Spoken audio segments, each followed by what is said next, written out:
Hello friend, welcome to it and repeat. কেমন আছো সবাই? আশা করি সবাই খুব ভালো আছো। আর আমার আজকের রেসিপি হলো রাজস্থানের একটা ডিশ, সে হলো গাট্টের পোলাও। তা গাট্টের সবজি আমি অনেকবারই আমার চ্যানেলে দেওয়া আছে, তোমরা চাইলে দেখে নিতে পারো। আর আজকে বানাবো গাট্টে পোলাও, আর তার সাথে বানাবো এগ মাঞ্চুরিয়ান। যদিও এই গাট্টে পোলাওর সাথে এগ মাঞ্চুরিয়ানের কোনো কম্বিনেশন নেই, তা তবু আমি যেহেতু আজকে এটাও বানিয়েছি, তার জন্য তোমাদের এই দুটো রেসিপি একসাথেই দেখালাম। এখানে দেখো আমি 1.5 কাপ মতন চাল ধুয়ে ভিজিয়ে রেখে দিলাম আধ ঘন্টার জন্য। তারপরে এখানে আমি আরও একটা পাত্রের মধ্যে নিয়ে নিচ্ছি বেসন। মাপটা বললাম না, যে যতটুকু বানাবে ততটুকুই নেবে। বেসনের মধ্যে দিয়ে দিলাম 2 চামচি ঘি, একটু লঙ্কার গুঁড়ো, একটু হলুদ গুঁড়ো, আর একটু স্বাদ মতো নুন, আর দিয়ে দিলাম একটু জোয়ান, হাতে একটু ক্রাশ করে, তাতে জোয়ানের স্মেলটা খুব ভালো হয়।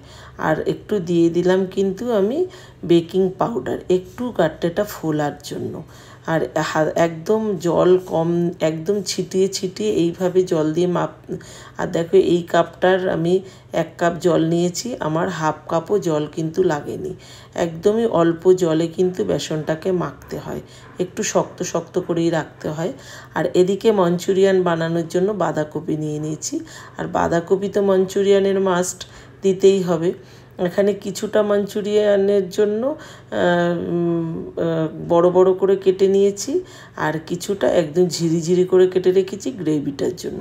আর ওখানে দেখতেই পারলে সবজি, গাজর, বিনস, আর এই যে ক্যাপসিকাম, পেঁয়াজ সব বড় বড় করে কেটে নিয়েছি, ওগুলো আমি চপারে চপ করে নেব। আর এখানে পেঁয়াজও একদম কুচি কুচি করে কেটে নিয়েছি, ওই আর ক্যাপসিকামটাও কুচি কুচি করে কেটে নিলাম, ওটা মঞ্চুরিয়ানের গ্রেভিটার জন্য। ক্যাপসিকাম, পেঁয়াজ আর বাঁধাকপি, এই 3টে সবজি ওইভাবে কেটে রেখেছি। আর এদিকে এই বেসনটা আমি কিছুক্ষণ রেস্টে রেখে দিয়েছিলাম, তারপরে আবারও চলে আসলাম। দেখতেই পেলে একটু শক্ত শক্তই রাখতে হবে। আর আজকে আমি গাট্টেটা কিন্তু একদম গোল গোল মতির মতন করে বানাবো। আজকে পোলাওতে আমি এইভাবে গোল গোল করেই দেব, দেখতে তাতে খুব সুন্দর হয়। আর আমি গাট্টে পোলাও আগে বানিয়েছি, সেটা লম্বা করে কেটে যেমন গাট্টের সবজি বানায় সেইভাবে কেটে কেটে কিন্তু করেছিলাম। তা ওদিকে আমার গাট্টেগুলো সব হয়ে গেল, আর এদিকে আমি মঞ্চুরিয়ানের জন্য একটু চপারে করে যা যা সবজি আমি কেটে রেখেছি সব সবজি আমি চপারে চপ করে নিলাম। আর লাস্টে কিন্তু আমি আধখানা আলুও কিন্তু এর সাথে চপ করে নিয়েছি। হ্যাঁ, তোমরা বলবে মঞ্চুরিয়ানে আলু দেয়, তা দেয় না, আমি একটুখানি দিলাম, তাতে তোমরাও একটু দিয়ে দেখো, বাইন্ডিং কিন্তু খুব সুন্দর হয় তাতে। আর এখানে আমি দেখো জল ফুটিয়ে নিয়েছি, জলটা ফুটছে তখনই আমি এই যে গাট্টেগুলো দিয়ে দিলাম, আর দেখো ফুলে ডবল সাইজ হয়ে গেছে, কি সুন্দর লাগছে না? খুব বেশি টাইম না, কিন্তু 10 মিনিটের জন্য সেদ্ধ করলেই গাট্টে কিন্তু একদম রেডি। এবার আমি গাট্টেগুলোকে একটু জল ছেঁকে তুলে নিলাম। আর এই যে গাট্টে সেদ্ধ করার যে জলটা, এই জলটাকে কিন্তু আমি ফেলবো না, এই জলটা দিয়েই কিন্তু আমি পোলাওটা আজকে বানাবো। গাট্টের সবজি বানাতে গেলেও কিন্তু এই জলটা খুব প্রয়োজন হয় সবজিটা বানানোর জন্য। আর এখানে আমি দেখো 2 কাপ জল নিয়ে নিলাম, আরও 1 কাপ সাদা জলও আমি নিয়ে নিয়েছি কিন্তু। আর এখানে গাট্টেগুলো একটু ভাজা করে নেব, খুব বেশি ভাজা করতে লাগবে না, 5 মিনিট একটু তেলের ওপরে রাখলেই কিন্তু গাট্টে ভাজা কিন্তু হয়ে যাবে। আর এবার আমি পোলাওটা আগে বানিয়ে নেব। আর পোলাওয়ের জলটা কিন্তু, যেহেতু আমি প্রেশার কুকারে আজকে পোলাওটা বানাবো, জলটা কিন্তু প্রেশার কুকারে করতে গেলে কিন্তু দেখো, পোলাও বানাতে গেলে তো যদি আমি 1 কাপ চাল নিই তাহলে 2 কাপ জল ওর মধ্যে দিতে হয়, একটু ডবল করে দিতে হয়। আর প্রেশার কুকারে করলে কিন্তু ওটা প্রয়োজন হয় না। প্রেশার কুকারে করলে তুমি 1 কাপ চাল নিলে 1.5 কাপ জল দিলেই যথেষ্ট, তাতেই কিন্তু হয়ে যায়। আর আমি যেহেতু আজকে গাট্টেটা দিয়ে করব, গাট্টে তো একটু জলটা তো শোপ করে, তার জন্য আমি 3 কাপই জল নিয়েছি। আর ভিজিয়ে রাখলে যে চালটা একটুখানি কুক হয়েই যায়। আর ওখানে আমি তেলের মধ্যে দিয়েছিলাম শুকনো লঙ্কা, তেজপাতা, আর এলাচ, লবঙ্গ, আর একটু কাজু বাদাম দিয়ে দিয়েছি, কিশমিশও দেওয়া যায়, তবে আমার ছেলে কিশমিশ একদম পছন্দ করে না, তো তাই জন্য কিশমিশটা দিইনি। তারপরে দিয়ে দিয়েছি চালটা। চালটা খুব বেশি নাড়া যাবে না, একটু ভেজা চাল তো তাহলে চালটা ভেঙে যায়। দিয়ে দিলাম স্বাদ মতো নুন আর হলুদ দিয়ে তারপরে এই যে গাঁট্টে সেদ্ধ করার জলটা দিয়েছি। পরে কিন্তু আমি আরও 1 কাপ জল দিয়েছি। আমি টোটাল 3 কাপ জলই কিন্তু আজকে এর মধ্যে ব্যবহার করেছি, যেহেতু আমার গাঁট্টেটাও অনেকটা জল শোপ করে তার জন্য। দিয়ে দিলাম একটু স্বাদ মতন মিষ্টি, আর পোলাওতে তো মিষ্টি তো দিতেই হবে, মিষ্টি দিলেই পোলাও বেশি স্বাদ হয়, সেটা সবাই জানো।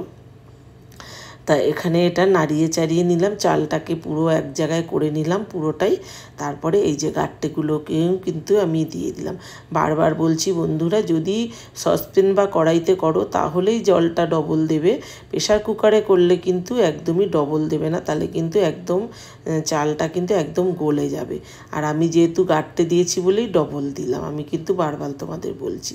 এখানে আমি যেই চপার করা সবজিটা সেটা আমি নুন মেখে কিছুক্ষণের জন্য রেখেছিলাম। আর দেখো একটা কিচেন টাওয়ালের মধ্যে সবজিটাকে নিয়েছি, জল দেখো কতটা জল বেরিয়েছে। এতটা জলের মধ্যে যদি আমি বেসন বলো, অ্যারারুট বলো, কর্নফ্লাওয়ার বলো, ময়দা বলো, যাই বলো, তাহলে কিন্তু অনেকটা যায়, আর খেতেও কিন্তু ভালো লাগে না বেশি অত কিছু দিলে। তা এখানে দেখো পুরো জলটাকে আমি চিপে নিয়েছি, প্রায় 1 কাপ মতন জল বেরিয়েছে। আর সবজির জলটাও কিন্তু বন্ধুরা ফেলবে না। যদি কোনো আটা ঠাটা মাখো তাহলে কিন্তু ওটা দিয়ে যদি মাখো না, তাহলে ওই যে সবজির জলের যে ভিটামিনটা তাহলে ওই আটা মাখার মধ্যেই চলে যাবে, ওটা কিন্তু করতে পারো না ফেলে।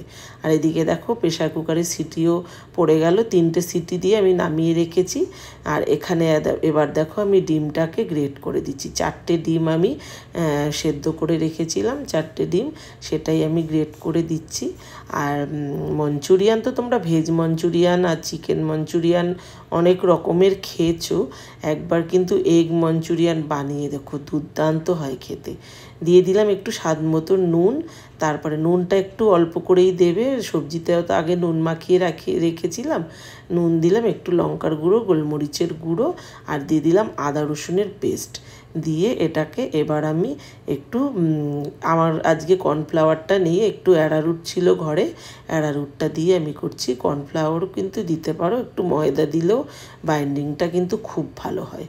তা আমি এটা একটুখানি মেখে দেখব, যদি আমার প্রয়োজন হয় তাহলে আবার ময়দা বা অ্যারারুট যাই হোক কিছু একটা আবার আমাকে মেলাতে হবে। তা এবার আমি মেখে দেখলাম একটুখানি দরকার, তার জন্য আমি 1 চামচি মতন ময়দাও অ্যাড করলাম।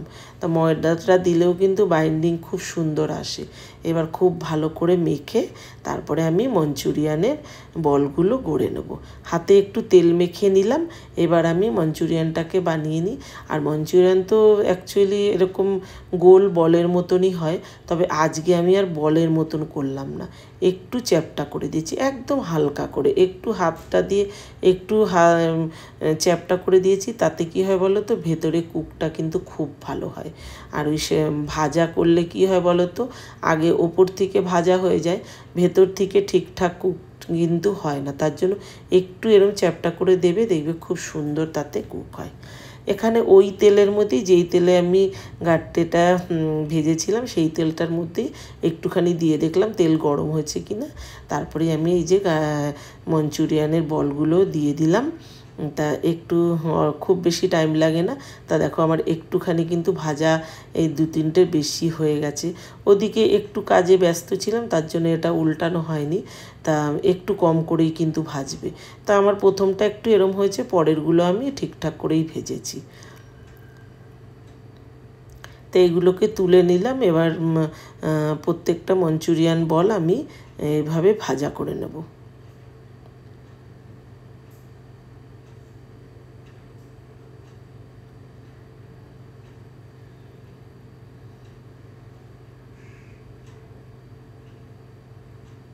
তা হয়ে গেল আমার সবকটা মঞ্চুরিয়ান ভাজা। এবার চলো রান্নাটা শুরু করি। ওই তেলের মধ্যেই আমি ওই যে আদা রসুনের পেস্টটা কিন্তু দিয়ে দিলাম। আর মশলা সেরকম কিছুই যায় না মঞ্চুরিয়ানে। তা এই যে আদা রসুনের পেস্টটা একটু ভাজা ভাজা হলে, আর দেখতে পাচ্ছ কীরকম ফেনা ফেনা উঠেছে, এটা কিন্তু ওই যে যেহেতু ডিম দিয়ে আমি মঞ্চুরিয়ানটা বানিয়েছি তার জন্যই এই তেলটা কিন্তু এরকম ফেনা হয়েছে। এটা কিন্তু তাতে কোনো অসুবিধা নেই। আর একটু দিয়ে দিলাম কাশ্মীরি রেড চিলি পাউডার, এই তেলের মধ্যেই দিয়েছি। তাতে কি হয় বলো তো, খুব খুব সুন্দর দেখতে, মানে রঙটা কিন্তু খুব ভালো লাগে। আর এখানে আমি দিয়ে দিলাম টমেটো সস প্রায় 1 বাটি মতন, আর একদম 1 চামচি মতন সয়া সস দিয়েছি।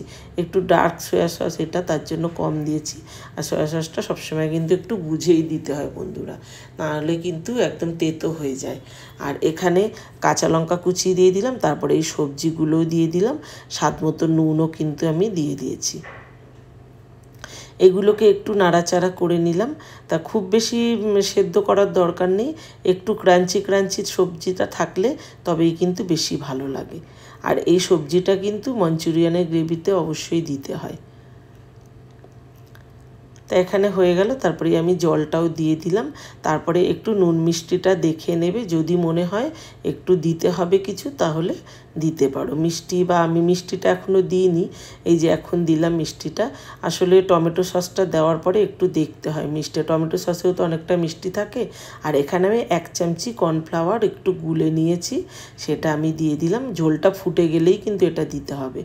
এটা দিয়ে একটু গ্রেভিটা থিকনেসটাও চলে আসে, তারপরে মঞ্চুরিয়ান বলগুলো আমি দিয়ে দিলাম। দেখো হয়ে গেল কিন্তু রান্নাটা, খুব তাড়াতাড়ি হয় এই রান্নাগুলো, আর খেতেও কিন্তু খুব ভালো হয়। আর এই যে দেখো সব শেষে আমি দিয়ে দিলাম গোলমরিচের গুঁড়ো, একটু বেশি করে গোলমরিচের গুঁড়োটা দিলাম। আর গোলমরিচের গুঁড়ো তো এই চাইনিজ খাবারে একটু বেশি ভালো লাগে গন্ধটা। রান্নাটা আমার ওদিকে কমপ্লিট হয়ে গেল, এখানে আমি চলে আসলাম এবার পরিবেশন করার জন্য। আর আজকে কি হয়েছে জানো তো, পরিবেশনটা আমার ছেলে আজকে দুপুরে বাড়িতেই আসেনি। ওকে সকালে বলেছিলাম গাট্টে পোলাও করব, তা বললো হ্যাঁ বানাও। তা ও আজকে বাড়িতে আসেনি, অফিস থেকে আসতে পারেনি। আর দেখো কি সুন্দর খিলা খিলা হয়েছে না চালটা। আর আমি রাত্রিরে আমার ছেলে রুটি ছাড়া কিছুই খায় না, তবু আজকে বললাম বাবা এটা বানিয়েছি যখন আজকে কিন্তু এটাই খাবি, রুটি খেতে হবে না। তো গাট্টে পোলাও খেতে ভীষণই ভালোবাসে। গাট্টে পোলাও কেন, গাট্টের সবজি আমার ছেলে খুব ভালোবাসে খেতে। তা মাঝে মাঝেই আমি এটা ঘরে বানাই। আর দেখো কি সুন্দর লাগছে, দেখো প্রেশার কুকারেও কিন্তু বন্ধুরা পোলাও খুব সুন্দর হয় যদি জলটাকে একটু বুঝে দাও। দেখতে পেলে কত সুন্দর ঝরঝরে হয়েছে। আর এখানে মঞ্চুরিয়ানটাও আমি দিয়ে দিচ্ছি। ওই যে আবারও বললাম, গাট্টে পোলাও কিন্তু এমনিও খেতে পারো, তবে পোলাওর সাথে মঞ্চুরিয়ানটা একদমই যায় না, এটা আমিও জানি। যেহেতু আমি আজকে বানিয়েছি তাই আমি তোমাদের দেখালাম। দেখো শুধু আমি পোলাওটা একটু দেখালাম, দেখো কতটা সুন্দর লাগছে। আর এবার আমি একটু এই মঞ্চুরিয়ানের বাটিটাও দিয়ে দিলাম, আমার ছেলে এইসব খাবার ভীষণ ভালোবাসে। তা যাই হোক, এটা দিয়ে দিলাম। এবার শসা দিয়ে দিলাম কয়েক টুকরো, ব্যাস এবার ছেলেকে দিতে যাব। ছেলে তো খেয়ে বলেছে ভীষণ ভালো হয়েছে মা, দারুণ হয়েছে খেতে। তাহলে রেসিপিটা কেমন লাগলো তোমরাও কিন্তু অবশ্যই কমেন্টে জানিও। ভালো লাগলে প্লিজ একটা লাইক শেয়ার, আর অবশ্যই চ্যানেলটাকে সাবস্ক্রাইব করে দিও। আর পাশে থাকা বেল আইকনটি টিপে দিও, যাতে আমি যা যা রেসিপি তোমাদের করে দেখাবো আগে যেন তোমার কাছেই যায়। তা চলো আজ আসি, সবাই ভালো থেকো, সুস্থ থেকো, সাবধানে থেকো। আবার আসবো এরকম নতুন নতুন রেসিপি নিয়ে। চ্যানেলটাকে কিন্তু অবশ্যই সাবস্ক্রাইব করে দিও। আজ আসি, টাটা।